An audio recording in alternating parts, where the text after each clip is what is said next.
మహిళా సాధికారతకు పెద్దపీట వేస్తూ తెలంగాణ ప్రభుత్వం మరో కీలక ముందడుగు వేసింది.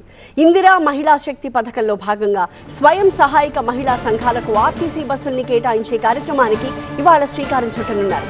సికింద్రాబాద్లోని పరేడ్ గ్రౌండ్స్లో సాయంత్రం మహిళా శక్తి సభలో సీఎం రేవంత్ రెడ్డి మహిళా సంఘాలకు 553 ఆర్టీసీ బస్సులను అధికారికంగా అందజేయబోతున్నారు. 1 కోటి మంది మహిళల్ని కోటీశ్వర్లను చేయడమే కాంగ్రెస్ ప్రభుత్వ లక్ష్యమన్నారు మంత్రి సీతక్క. ఇందిరా మహిళా శక్తి సభతో మహిళా సంక్షేమం అంటే ఏంటో చూపించబోతున్నామని చెప్పారు. మంత్రి సీతక్క వ్యాఖ్యల పూర్తి సారాంశాన్ని టీవీ9 సీనియర్ కరెస్పాండెంట్ ప్రభాకర్ ద్వారా తెలుసుకుందాం.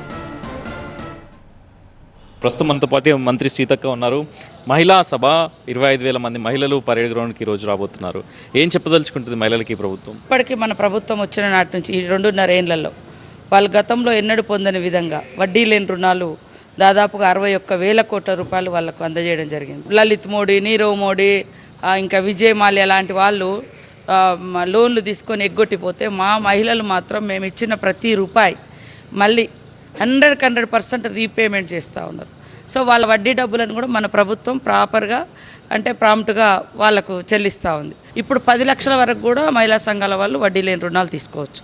ఈరోజు ఆ వడ్డీ డబ్బులను కూడా 500 కోట్లను ఈరోజు ముఖ్యమంత్రి రేవంత్ రెడ్డి గారి చేతుల మీదుగా, అదేవిధంగా ఉప ముఖ్యమంత్రి బట్టి విక్రమార్ గారి చేతుల మీదుగా రిలీజ్ చేస్తున్నాం.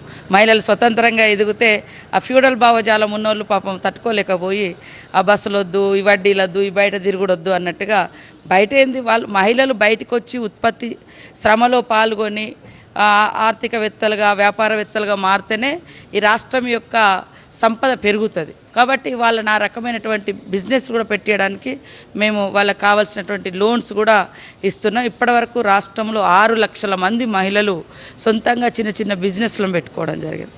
సో దీనిలో భాగంగా మా గవర్నమెంట్ వచ్చిన 48 గంటలలో మనం బస్సులు ఇచ్చినాం ఫ్రీగా మహిళలకు, ప్రయాణానికి ఉచిత ప్రయాణం. ఇప్పుడు 553 బస్సులను వాళ్లకు ఓనర్షిప్ చేస్తాను, వాళ్ళ మహిళా సంఘాలకు ఇచ్చేస్తున్నాం. ఒక్కొక్క మండల సమైక్యకు ఒక్కొక్క బస్సు ఇచ్చి ఆ బస్సులను మళ్ళీ ప్రభుత్వం తీసుకొని నెలకు 70,000 మళ్ళీ బస్సులకు కిరాయి మహిళా సమైక్యకి ఇస్తున్నాం. సో వాళ్ళ ఇన్కమ్ జనరేట్ చేయడానికి. అదే కాకుండా రాష్ట్రంలో గతంలో అక్కడో ఇక్కడో కొన్ని మాత్రమే ఐకేపీ సెంటర్లు ఇచ్చేది, పాడి కొనుగోలు సెంటర్.